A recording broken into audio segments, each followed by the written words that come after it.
네, 고성급 칼럼입니다. 예, 대한민국 대통령은 윤석열이다.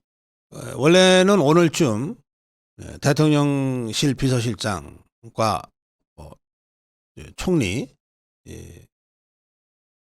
인선에 대한 발표가 있을 거라고 하는 예측들이었습니다. 그런데 대통령실이 시간을 좀 더 가져야 된다. 좀 더 검증도 더 해야 되고 또 고심도 더 필요하다. 뭐 이렇게 해서 지금 시간을 늦췄어요. 주말 내내 새 대통령실 비서실장의 원희룡 전 장관이 거론됐습니다. 그런데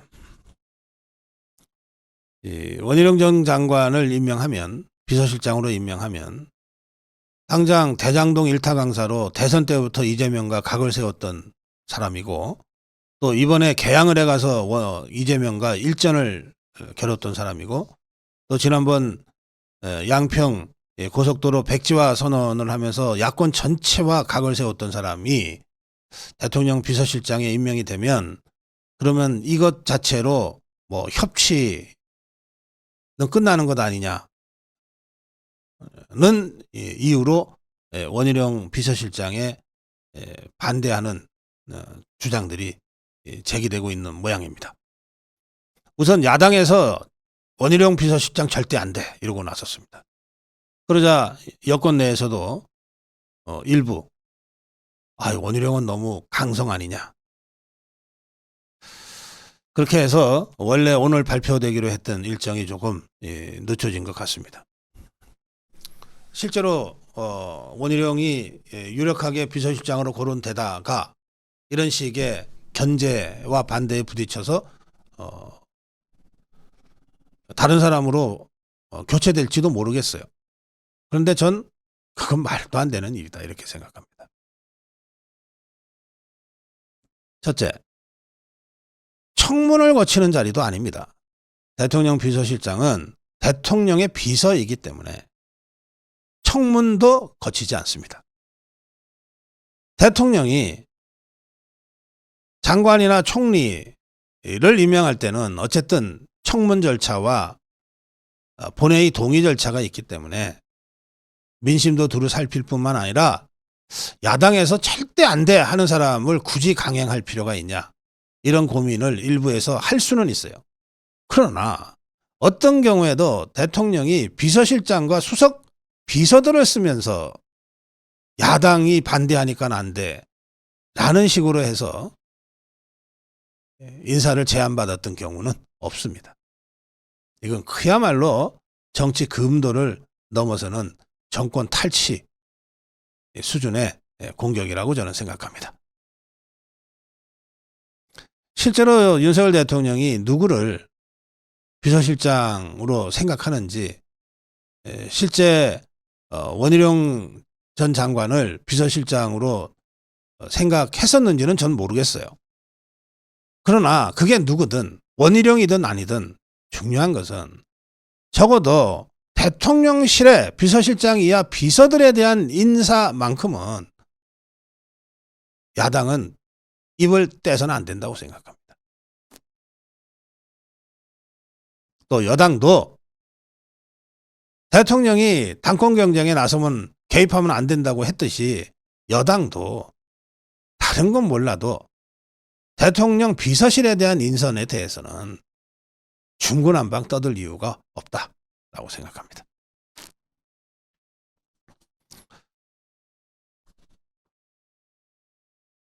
저는 총선 다음 날부터 바로 뭐 총리가 사의를 표했기 때문에 후임 총리 하마평이 나오는 것을 보고 저는 총리 유임을 강력하게 주장하고 있습니다. 왜? 대통령의 인사권이 현실적으로 저 종북주사파들의 비토권에 딱 걸려 있기 때문에 누굴 추천해도 저것들이 비토하면서 국정을 혼선으로 끌어갈 가능성이 높은데 그걸 뻔히 알면서 호랑이 입에 머리를 집어넣는 이런 전략적 오류를 우리가 범해야 될 이유가 없다. 그런 이유 때문에 제가 총리 교체는 신중하게 해야 된다고 지금 계속 주장하고 있는 겁니다. 아니나 다를까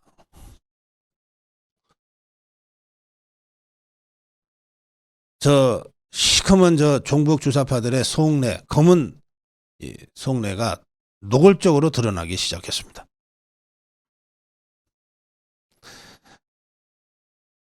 원희룡 비서실장, 권영세 총리 이런 식으로 주말에 많은 언론이 예측 보도를 했는데 그러자 더불어민주당 대변인이라는 자가 거론되는 인사가 야당과 협의해서 협치하라는 국민의 민심에 전혀 맞지 않는다. 이런 논평을 대놓고 냈어요. 그러니까 인사도 협의하라 이 말이죠. 더불어민주당 얘기대로라면. 거기서 한 걸음 더 나가서 박지원이가 대통령 탈당과 거국내각 구성을 요구하고 나왔어요.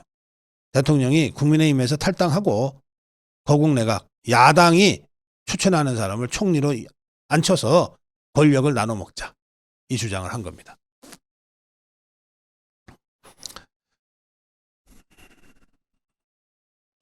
거국내각 얘기가 가장 최근에 언제 나왔었냐 하면요. 박근혜 대통령 탄핵 직전에 나왔습니다. 2016년입니다.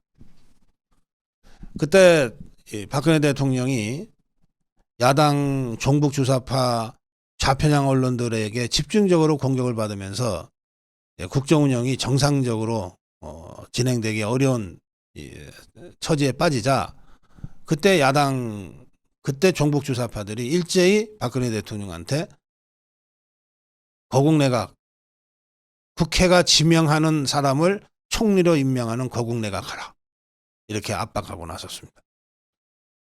박근혜 대통령 그 어려운 상황에서도 내가 대통령이다. 여러 가지를 감안해서 화합형, 통합형, 협치형 총리를 지명할 수는 있지만 그것도 내가 지명하는 것이지 국회가 정해준 사람 지명하는 것이 아니다. 그렇게 하면서 김병준 총리 지명을 했어요. 그러자 당시 야당이 김병준 총리 지명자의 청문을 아예 하질 않았습니다. 총리는 청문을 거쳐서 국회 본회의에서 표결을 거쳐야 되는데 청문 자체를 안 해버리니까 표결도 당연히 못한 거죠. 그래서 김병준 총리 지명자가 공중에 떠버렸어요. 몇 달간 떠 있다가 그냥 유야무야 돼버리고 사표를 냈던 황교안이 다시 총리직을 수행하면서 결국 박근혜 대통령 탄핵 후에 황교안이 대통령 권한대행을 맡게 된 겁니다. 자, 종북 주사파들은 8년 전에도 박근혜 대통령을 도와주려고 거국내각 얘기한 거 아니에요. 박근혜 대통령을 죽이려고 함정을 파놓고 거국내각 요구한 겁니다. 박근혜 대통령이 그 함정을 피해가자 차기 총리 지명자를 아예 청문을 하지 않는 방식으로 무력화시켜버렸어요. 그리고 탄핵으로 갔습니다. 지금 윤석열 대통령한테 박지원이가 탈당하고 거국내각 가자. 자기들이 지명하는 총리를 대통령이 임명해라. 우리가 지켜줄게. 이거 아닙니까? 대한민국 대통령은 윤석열입니다. 이재명이 아니고 조국이 아니고 박지원 따위가 아닙니다.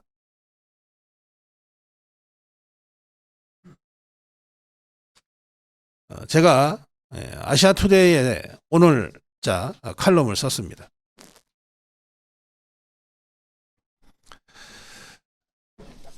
아시아투데이 오늘자 칼럼은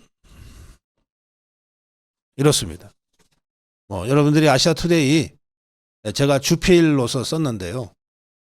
여러분들이 아시아투데이는 좀 구독도 해주시고, 이건 신문이니까 실제로 돈을 내시는 구독을 하는 겁니다. 고성국TV 구독은 돈이 필요 없지만 아시아투데이는 종합일간지니까 여러분들이 구독하실 때 돈을 내시고 하는데, 구독을 해주시고, 그리고 오늘 제 칼럼을 꼭 한번 좀 주의 깊게 읽어주시면 좋겠습니다. 자, 제 칼럼을 요약 전해드리는 걸로 오늘 칼럼을 마무리하겠습니다. 이번 총선 결과는 여러 가지로 충격이었다.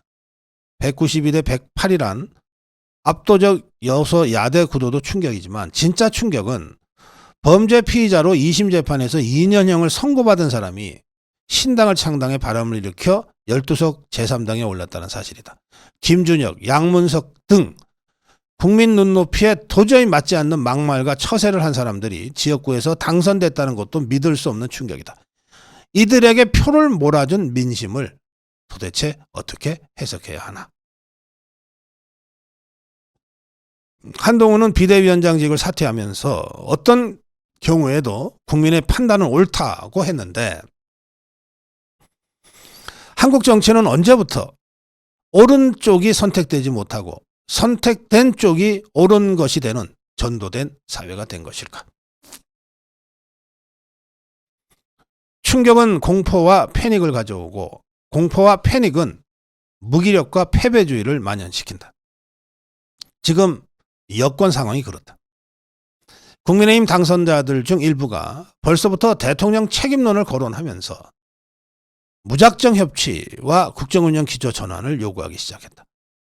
내각 총사퇴를 주장하는 사람도 있다. 이해는 간다. 참담한 선거 결과 앞에서 누군가 희생양이 돼야 하고, 그 희생양에 윤석열 대통령만큼 맞춤한 사람도 없기 때문이다. 그럼에도 필자는 이런 식의 투기적 방식, 이때 투기는 모든 걸 다 포기하고 다 던져버리는 자포자기를 얘기합니다. 이런 자포자기 방식으로 국면 전환은 불가능하다. 이건 용기도 아니고 전략적 승부수도 아니다. 패배의 쓰나미에 휩쓸려 나라도 살아야 되겠다고 하는 허우적거림일 뿐이다. 한덕수 총리를 사퇴시키면 현실 가능한 대안이 있는가? 대통령이 누굴 차기 총리로 지명하든 192석의 반 윤석열 세력은 비토할 가능성이 높다. 말은 그럴듯하지만 협치형 통합형 총리란 이들 192석의 반 윤석열 세력이 사실상 지명하는 거국 내각 총리일 수밖에 없다.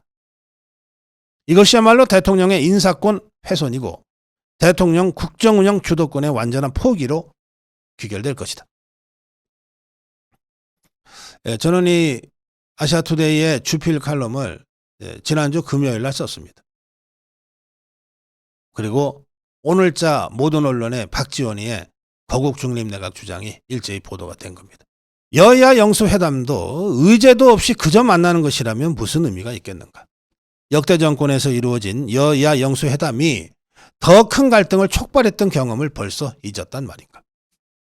가장 황당한 요구는 내용도 대안도 없는 국정운영 기조의 무작정 전환 요구다.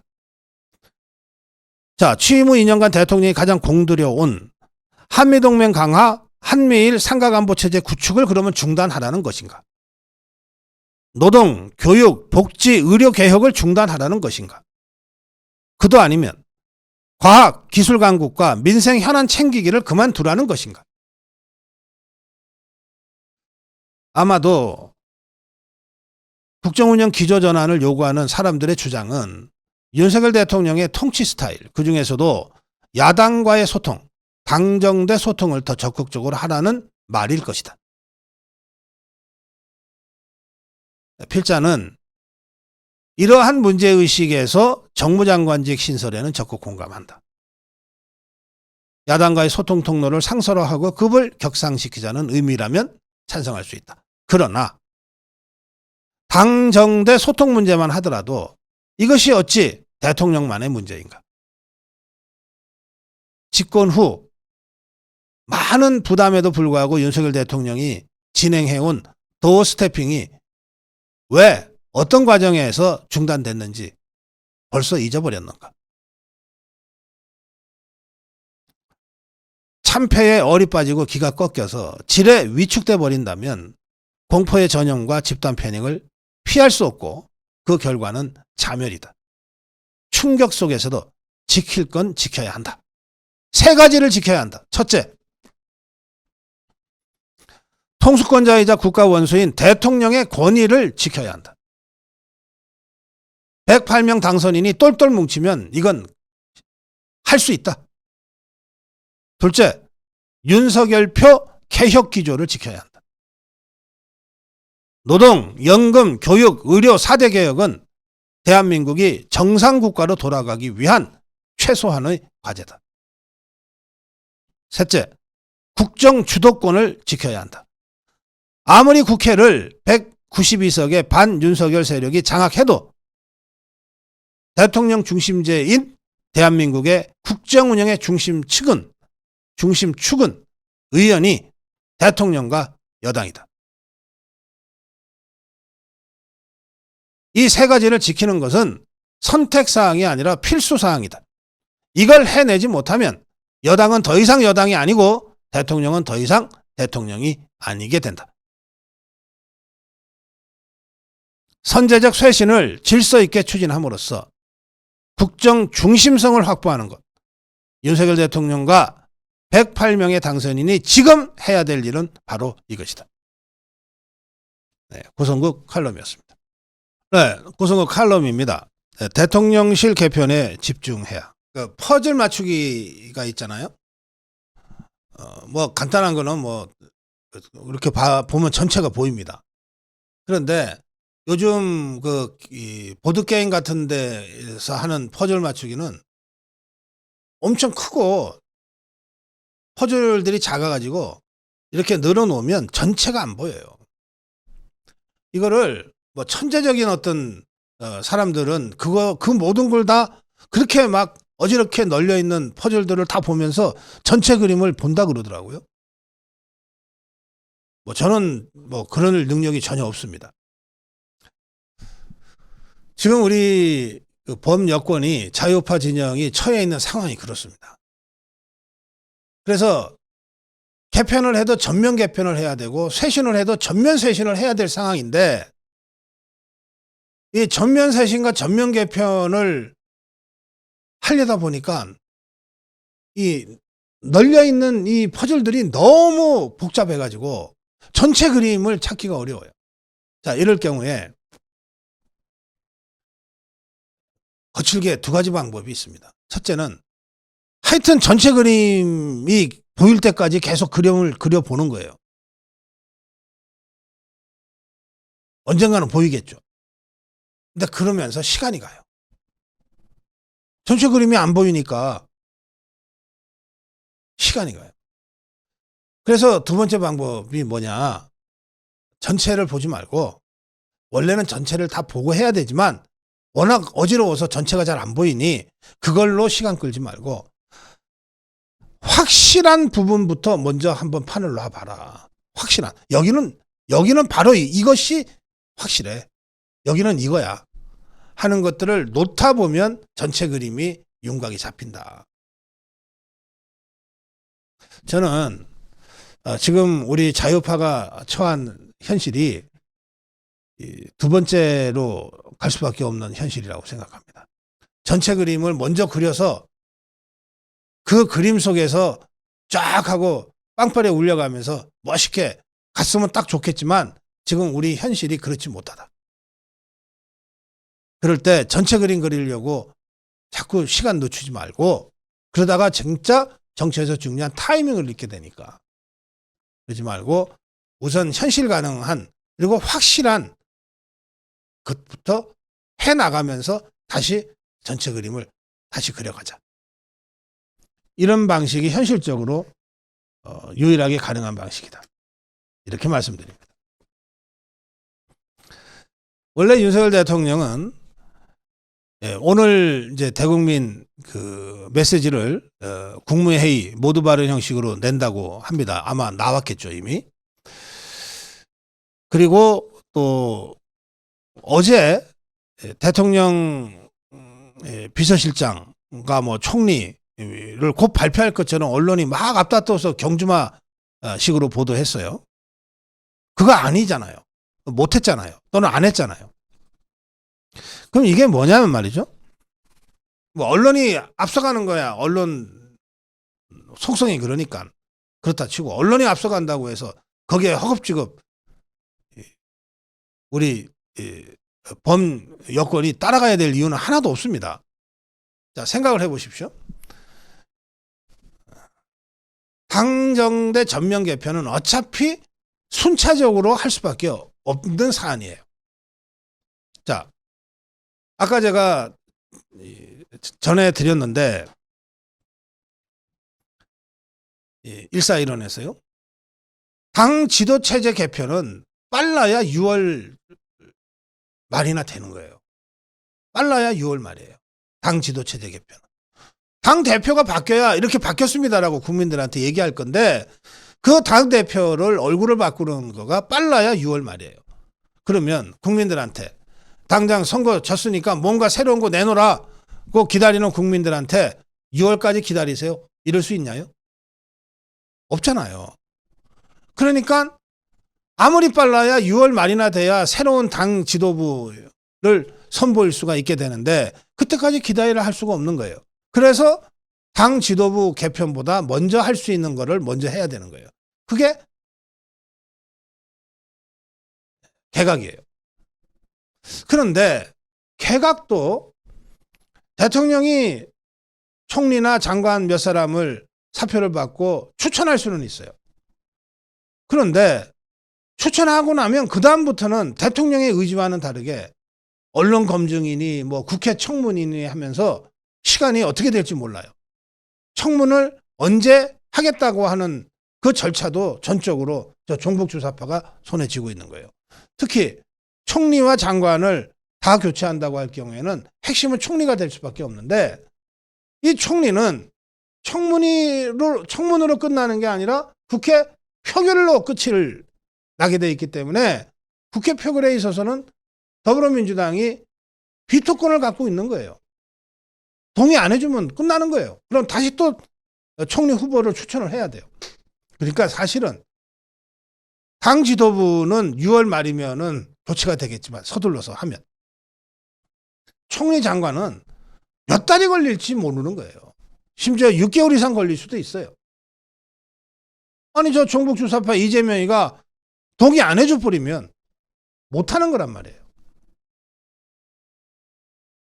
그런데 대통령실은 인사청문을 거치질 않습니다.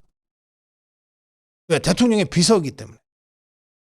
그래서 비서실장이나 수석이나 비서관이나 그냥 사표받고 새로운 사람을 쓰면 돼요. 그러니까 가장 빨리 할 수 있는 게 비서실 개편이에요. 그리고 100% 대통령의 의지대로 할 수 있는 게 대통령 비서실 개편이에요.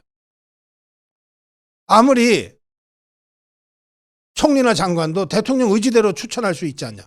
추천은 할 수 있어요. 의지대로. 총리 통과되는 건 대통령의 의지와 관계없잖아요.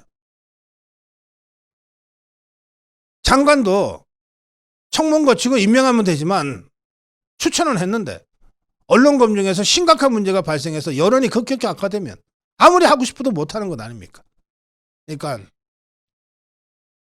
대통령실은 실장이야 수석은 100% 대통령 의지로 오늘이라도 할 수 있다. 그런데 총리나 장관들은 추천은 의지대로가 할 수 있지만 이게 결정되는 과정은 대통령 의지만으로는 안 된다. 시간이 많이 걸린다.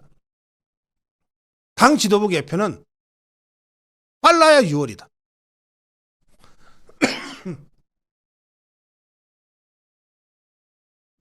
자, 이게 현실이란 말이에요. 이런 상황에서 전체 그림을 우선 그리자. 비서실장은 누구, 총리는 누구, 당대표는 누구다. 이 조합이면 괜찮지 않냐. 이렇게 고민을 하기 시작하면 답이 안 나온다는 거예요. 또 실장은 누구다, 총리는 누구다, 당대표는 누구다 했을 때 야당이 이 사람은 안 된다고 할 것 같고 이 사람은 괜찮을 것 같고 이런 식으로 조합을 맞춰가기 시작하면 답이 안 나온다는 거예요. 그래서 현실적으로 가능한 것을 먼저 단행하고 그 이후에 현실 속에서 그 다음 해야 될 일들을 해나가는 식의 단계적 개편이 불가피하다. 저는 대통령실 개편을 더 이상 미룰 이유가 없다고 생각합니다. 그리고 이것은 100% 대통령의 의지로 할 수 있는 일이고 대통령의 의지로 하라고 법이 보호해주고 있는 것이기 때문에 이 문제 관련해서 더불어민주당이 뭐라고 공세를 하는 것은 있을 수 있으나 영향을 받아야 될 이유는 하나도 없다고 생각합니다. 그래서 저는 우선적으로 윤석열 대통령이 비서실 개편에 집중해야 된다고 생각합니다. 개각은 일단 밀어놓자. 그리고 당 지도부 개편은 그건 당에서 할 일이다라고 일단 제쳐놓잖아. 제가 이렇게 말씀드리는 또 다른 이유가 있습니다. 지금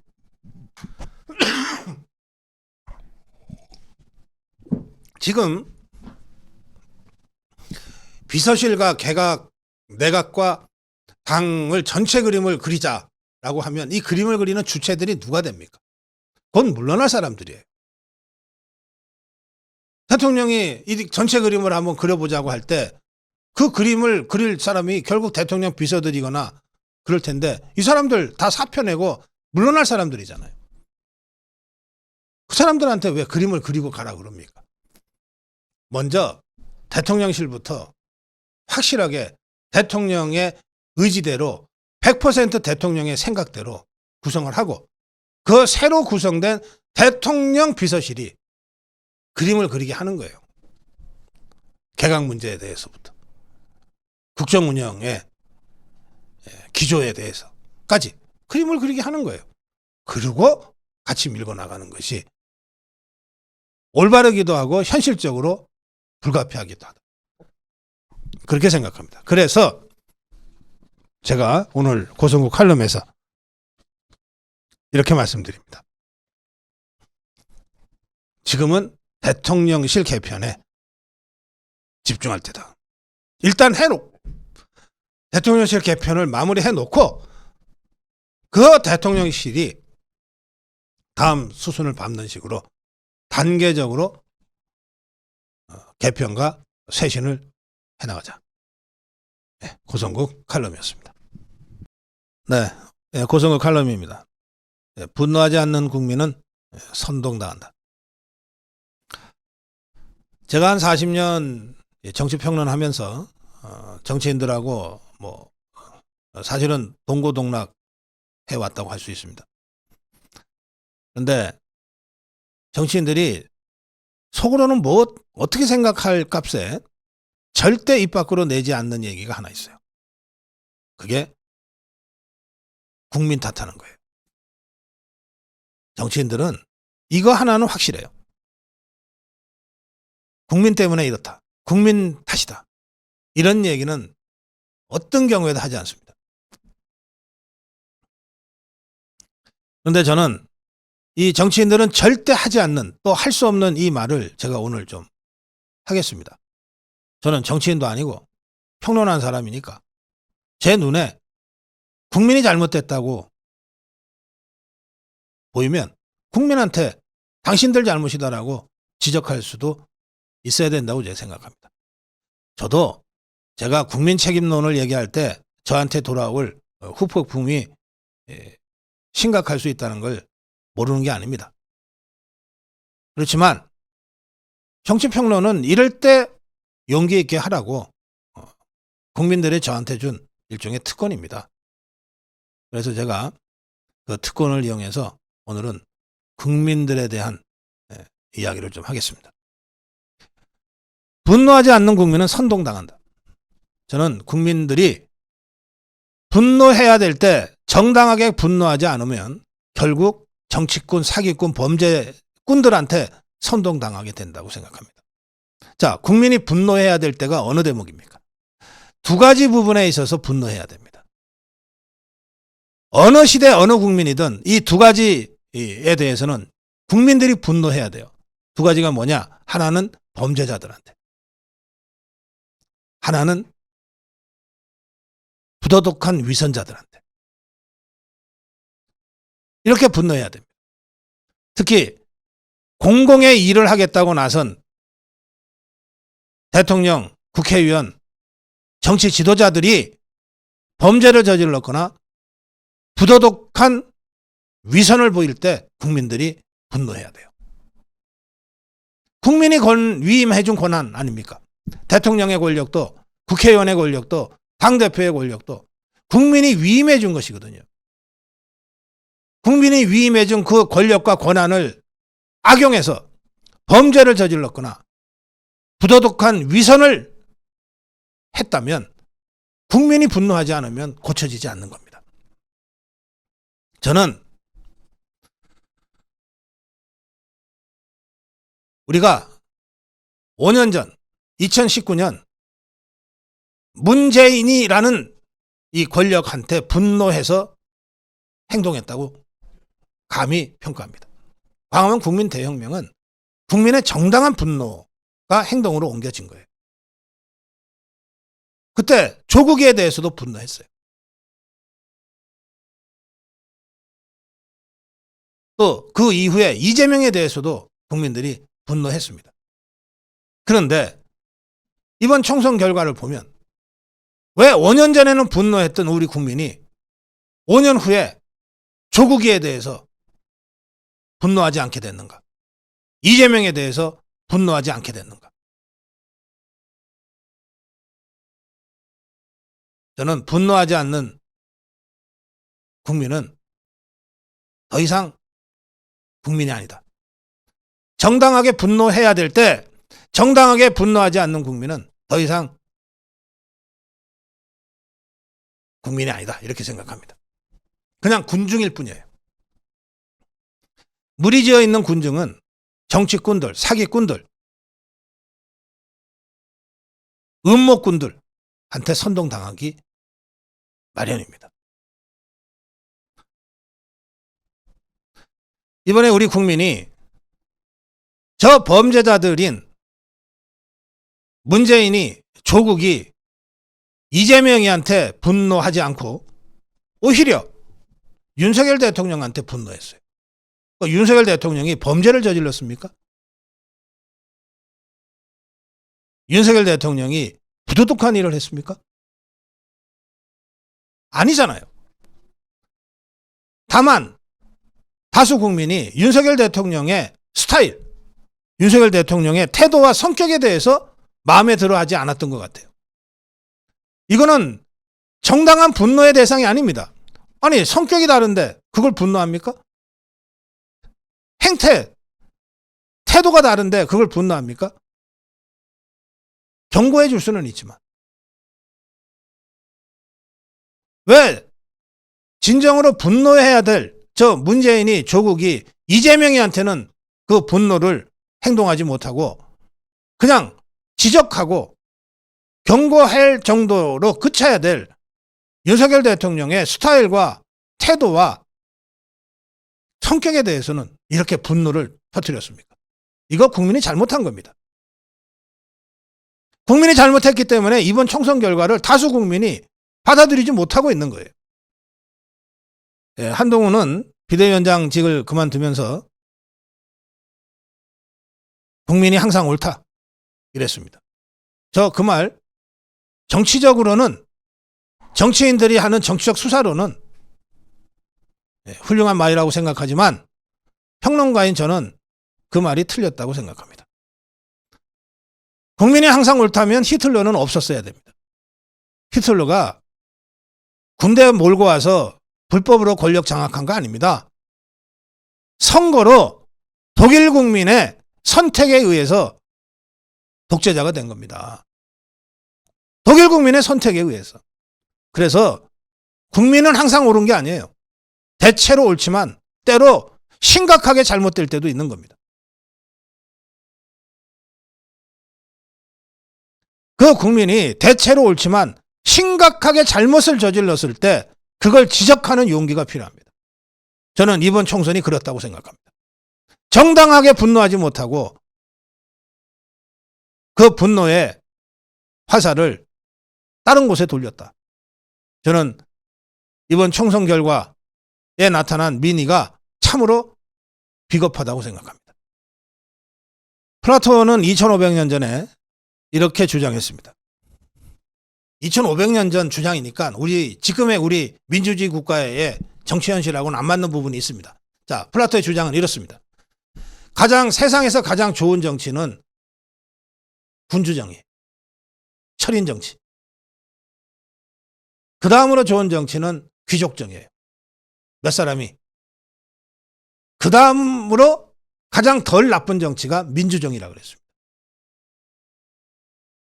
그런데 이 세계의 정치 체제가 잘못되면 이제 군주정은 독재로, 귀족정은 과두정치 체제로, 그리고 민주정은 중후정치 체제로 전락하는데, 이때 그 전락했을 때의 폐해가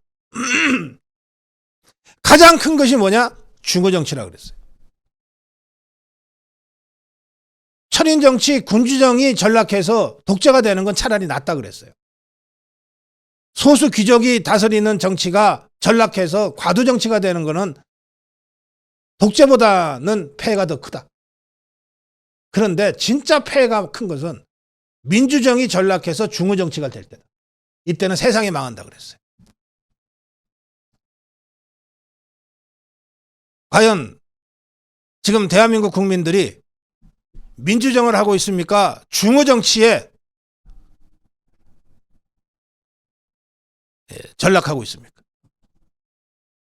저도 국민의 한 사람이고 이 방송을 듣는 여러분도 국민의 한 사람입니다.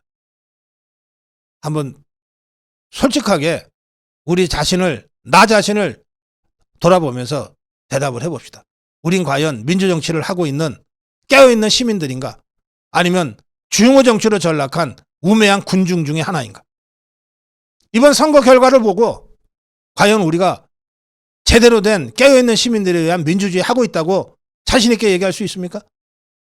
저 범죄자 문재인이, 조국이, 이재명이를 다 살려주고 과연 우리가 민주주의 하고 있다고 자신있게 얘기할 수 있습니까? 독일의 철학자, 교육자 피이테는 독일 국민에게 고함이라는 강연을 했어요. 이게 나폴레옹과 프로이센이 전쟁하면서 독일이 참담한 패배를 하고 그 조국의 참담한 패배를 보면서 다시 조국을 일으켜 세우려면 국민이 깨어나야 된다고 하는 문제의식을 갖고 피이테가 피를 토하는 심정으로 넉 달간에 걸쳐서 프러시아 학사원에서 대강당에서 연속 강연을 했습니다. 그게 독일 국민에게 고함이라는 소책자로 나중에 발간돼서 나왔어요. 이 독일 국민에게 고함이라는 소책자, 독일 국민 이대로는 안 돼. 국민이 깨어 일어나야 돼. 이게 지금 독일의 뿌리가 됐습니다. 과연 대한민국 국민은 다시 깨어서 일어나야 되는 그런 필요성을 못 느낍니까? 이대로 가면 좋습니까? 모든 국민은 옳아요? 언제나 민심은 옳습니까? 정치인은 정치적 수사로 그 얘기 할 수 있어요. 그러나 40년 평론한 저 고성국이는 그 말에 동의할 수 없어요. 이번 선거 결과는 국민의 잘못된 선택입니다. 중후정치로 가는 문이 열리고 있어요. 여기서 비록 소수당이지만 윤석열 대통령과 국민의힘이 그 중후정치로 가는 지옥의 문이 열리는 것을 막아내지 않으면 대한민국은 망합니다. 지금 108명의 당선인, 국민의 45%가 이 108명한테 중후정치로 가는 지옥의 문을 막아달라고 미션을 준 거예요. 그런데 지금 별것도 아닌 사소한 일에 함부로 입 놀리면서 108명의 분열을 조장하는 언행을 한다는 게 이게 말이 됩니까? 조경태도 안철수도 정신 좀 차리세요. 지금이 어떤 상황인지, 당신들의 배지에 어떤 국민의 무게가 실려 있는 건지, 이 참담한 패배에도 108명을 어쨌든 살려놓은 45% 국민의 염원이 무엇인지,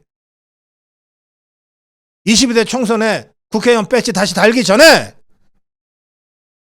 대한민국 국민은 왜 이 상황에서 나에게 다시 배지를 달게 해줬는가? 예. 정치인은 하고 싶어도 절대 못하는, 또 한 적도 없는, 민심은 언제나 옳은 것은 아니다. 예, 제가 욕먹을 각오로 오늘 고성호 칼럼에서 말씀드렸습니다. 네, 명익님의 슈퍼챗이 와 있습니다. 총선 참패 후 망연자실할 때 박사님 방송 들으며 매일매일 수액 투약 중입니다. 늘 감사하고 고맙습니다. 그러셨는데 진짜 이 링거 맞으시는 건 아닌 것 같으네요. 고성국 TV가 링거라고 수액이라고 그렇게 말씀하신 것 같습니다. 네, 고맙습니다. 자, 이제 고성국 칼럼 하겠습니다. 불확실성 제거가 중요하다.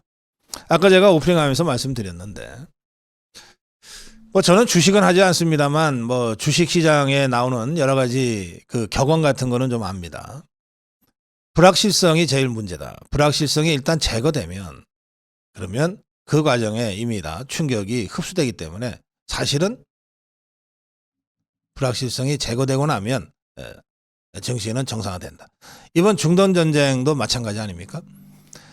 이스라엘이 이란의 그 고급 장교들을 폭사시켰거든요. 그리고 나서 12일 만에 이란이 이스라엘을 360여 발의 미사일 공격을 했는데 그 12일 동안이 불확실했어요. 분명히 저 이란이 가만히 있을 것 같지 않은데 어딘가 이스라엘을 향해서 공격을 할 것 같은데 어떤 규모로 어떤 형태로 공격을 할지 몰랐기 때문에 불확실했던 거예요. 그러니까 그 기간 동안에 불확실하니까 증시가 떨어지기 시작했어요. 불확실하니까 안정자산에 대한 요구들이 몰렸고 달러 강세, 금값 상승으로 나타났던 거죠. 근데 이제 막상 공격이 있었어요. 360여 발의 드론, 탄도미사일, 순항미사일 공격이 있었고 99%는 요격이 돼버렸어요. 그리고 큰 피해가 없이 곧 5차 중동전쟁으로 갈 것 같은 상황이 일단 정돈이 됐어요. 아직도 내연하고 있지만 일단 뭐 큰 전쟁이 조만간 발발할 것 같지는 않은 상황이 됐습니다. 이렇게 되니까 보통은 상식적으로 생각하면 공격받고 난 다음에 증시가 떨어질 것 같은데 오히려 공격받고 나서 중동 증시는 소폭으로 올랐다는 거거든요. 그러니까 이게 불확실성 제거입니다. 불확실성이 있는 동안이 위험하지 일단 불확실성이 제거되면 그러면 그 다음 단계로 나가게 되는 거예요. 지금 총선 패배 후 지금 오늘 8일째입니다. 일주일이 지났어요.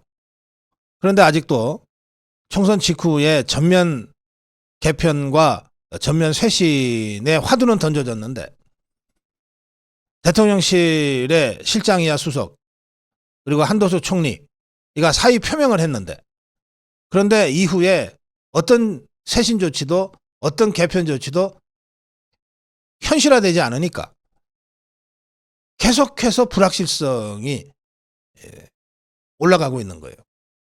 그 과정에 이제 해프닝도 많이 발생하게 되는 거죠. 여러분 생각해 보십시오.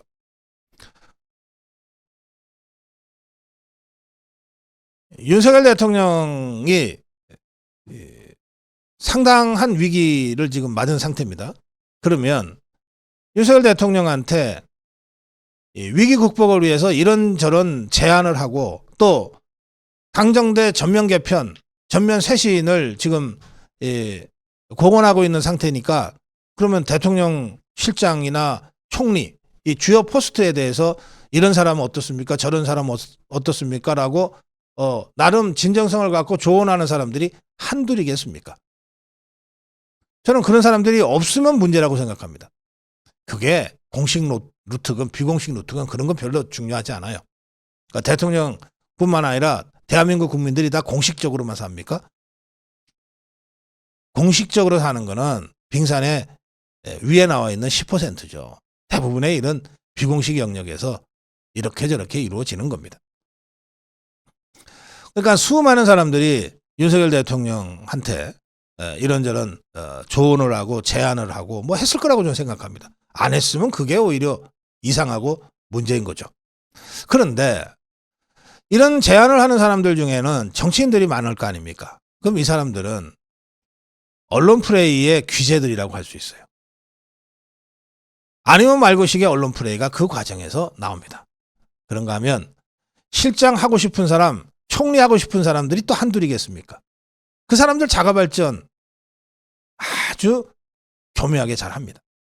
저는 양정철 비서실장, 박영선 총리라고 하는 이 루머 또는 해프닝은 그 과정에서 누군가가 언론 프레이를 해서 발생한 해프닝이라고 생각합니다. 어제 우리 여의도 뒷담화에서 송국권 대표는 그거를 김한길이 언론 프레이 한 것 같다라고 나름의 취재를 근거로 해서 분석해 드린 바도 있습니다. 뭐 제가 김한길이가 했는지 안 했는지는 저는 관심도 없고 잘 모르겠습니다만 통상적으로 이럴 경우에 자가발전도 많고 언론 프레이도 많다. 그래서 제가 어제 생방송 중에 여러분들의 댓글을 보면서도 이건 무슨 뜬금없는, 이건 뭐 논평 가치가 없어, 그렇게 하고 제가 아예 언급을 안 했던 겁니다. 아니나 다를까 1시간도 되지 않아서 대통령실에 공식 입장 정리가 있었습니다. 사실무근이다. 그걸로 끝난 겁니다. 그런데 제가 이 말씀을 다시 드리는 이유는 이게 불확실성이 계속되면 이런 류의 해프닝이 계속해서 발생할 수 있다는 거예요. 그러면 이 해프닝이 발생할 때마다 결국은 어떻게 됩니까? 돌고 돌아서 윤석열 대통령의 부담으로 오게 돼 있어요. 중간에 누군가가 이런 언론 프레이를 해서 논란을 불러일으켰다고 해서 그 사람이 어느 날 갑자기 언론 앞에 나타나서 사실은 제가 양정철, 박영선 언론 프레이를 한 사람인데요, 죄송하게 됐습니다, 제 책임입니다, 이럴 겁니까? 아닐 거 아니에요. 그런 사람은 지금까지 없었어요. 아니면 말고 하고 사라져버리지. 그러니까 이 불확실성이 지속 오래될수록 그 모든 부담은 중간에 자가발전하고 언론 프레이하는 사람들이 아니라 결국은 돌고 돌아서 윤석열 대통령의 정치적 부담으로 오게 돼 있다는 겁니다. 자, 그래서 저는 아까도 말씀드린 대로 어차피 전면 개편이지만 단계적 개편일 수밖에 없다. 현실적으로. 당은 당의 시간표가 있다.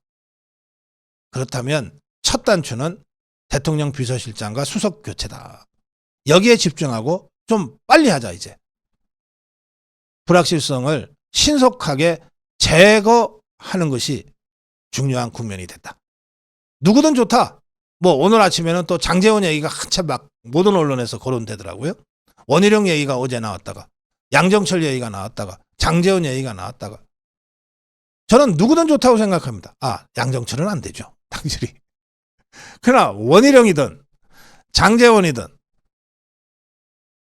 누구든 좋다고 생각합니다. 그래서 저는 윤석열 대통령이 이 대통령 실장과 관련해서는 좀 오늘 중에라도 결단을 하는 것이 필요하다. 이렇게 말씀드립니다. 수석 인사는 비서실장과 의논하면서 하는 것이 맞고, 이렇게 해서 새로 비서실을 꾸려놓고 개각에 대한 고민을 새 비서실과 함께 고민하는 것이 순서상 맞다. 그렇게 말씀드리는 겁니다. 동시에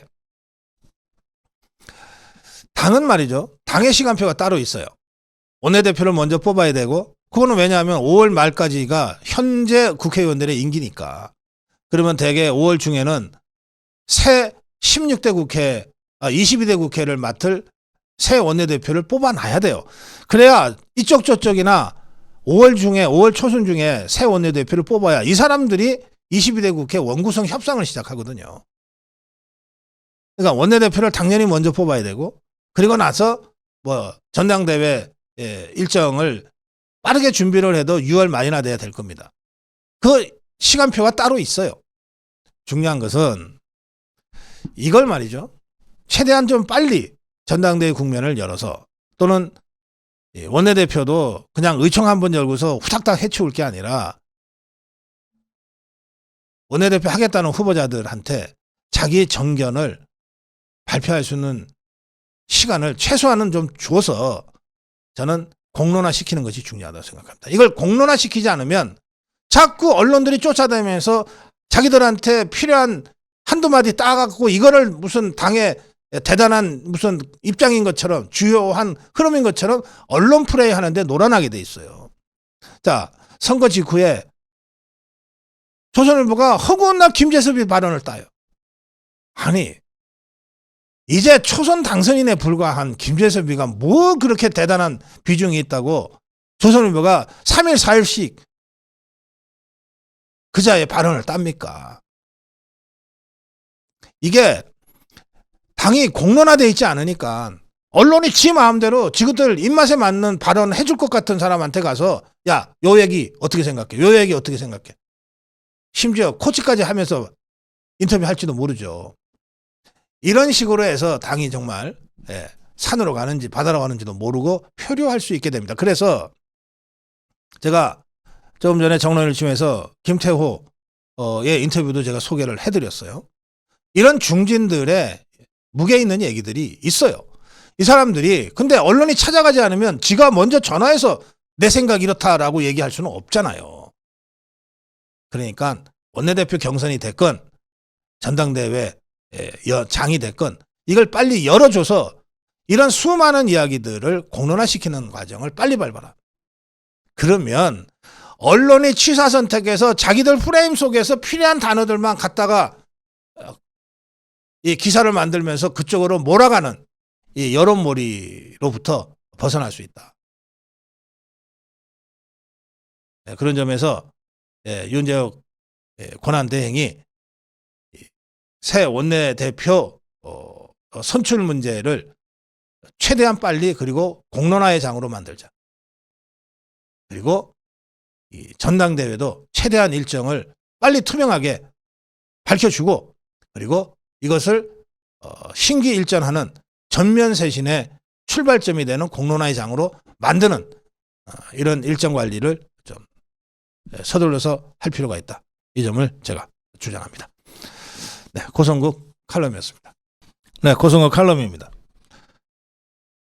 네, 윤석열 대통령이 홍준표 시장과 만났다는 이야기가 여러 언론에서 비중 있게 보도가 됐습니다. 근데 윤석열 대통령은 홍준표 시장하고만 만난 건 아니라고 합니다. 윤석열 대통령은 이번 주 거의 공개 활동을 하지 않으면서 장고에 장고를 거듭하고 있는데 혼자서 골똘히 뭘 생각하는 것이 아니라 여러 사람들을 만나서 이야기를 경청하면서 지금 구상을 가다듬고 있다고 합니다. 여권의 중진 인사들, 원로들 그리고 당선인 중에서 또 몇 사람 이런 식으로 다양한 사람들과 만나서 다양한 의견을 청취하면서 대대적인 개편의 이 그림을 지금 가다듬고 있다고 합니다. 홍준표 시장과의 만남도 그 여러 만남 중에 하나였던 것으로 확인이 되고 있습니다. 홍준표 시장은 워낙 언론 플레이를 아주 능하게 하는 사람이니까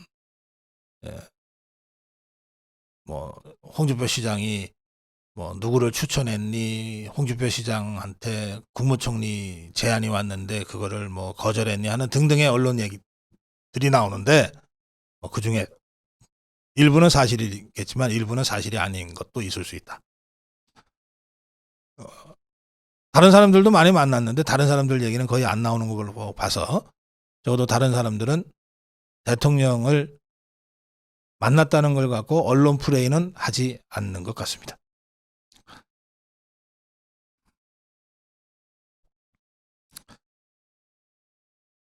또 한 가지는 이미 이관섭 비서실장이 사의를 표명했는데 대통령이 뭔가 인선을 하려고 그러면 비서실의 도움을 받아야 되는데 이미 사의를 표명한 사람들의 도움을 받아서 후임팀을 구성한다는 게 좀 부자연스럽지 않습니까? 그런 점 때문에 비서실을 가동하지 않고 윤석열 대통령이 직접 각계각층의 인사들을 직접 만나고 직접 전화로 의견을 듣고 그런 과정을 하고 있는 것 같습니다. 이번 주 중에 어떤 형태로든 비서실장 인선부터 인사가 발표가 될 것 같습니다. 윤석열 대통령은 이렇게 인사를 마무리하고 나서 그리고 공개 일정을 재개하는 수순을 밟을 거라고 전망됩니다. 오늘 중앙일보는 윤석열 대통령의 지지율이 11%나 떨어져서 27%를 기록했다는 엠브레인 퍼블릭 등의 여론조사를 보도했습니다. 여기에 국민의힘은 32, 민주당은 32가 나왔다. 총선이 이렇게 패배로 끝났고, 그리고 국민의힘에서부터 윤석열 대통령한테 책임을 덮어 씌우고 있는 상황에서 대통령 지지율이 떨어지는 거, 안 떨어지면 이상하죠. 당연하고 자연스러운 현상이라고 생각합니다.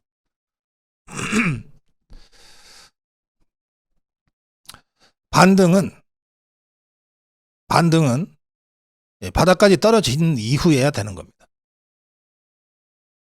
저는 다음 주 조사에서 더 떨어질 수도 있다고 생각합니다. 그러나 거기서 시작하는 거죠.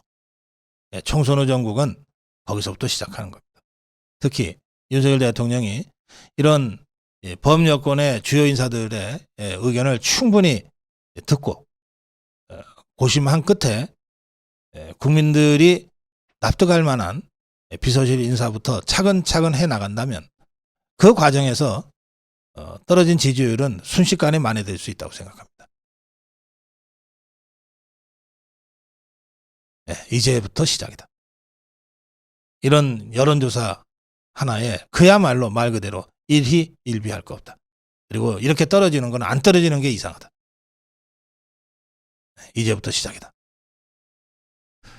이런 마음으로 이번 주말 마무리 잘 해서 국민들 전부 다는 아니겠습니다만 대다수가 이제 한번 다시 시작해 보려고 하는구나, 이렇게 느낄 수 있는 메시지가 담긴 그런 대통령실 인사부터 차분하게 이루어지길 바랍니다.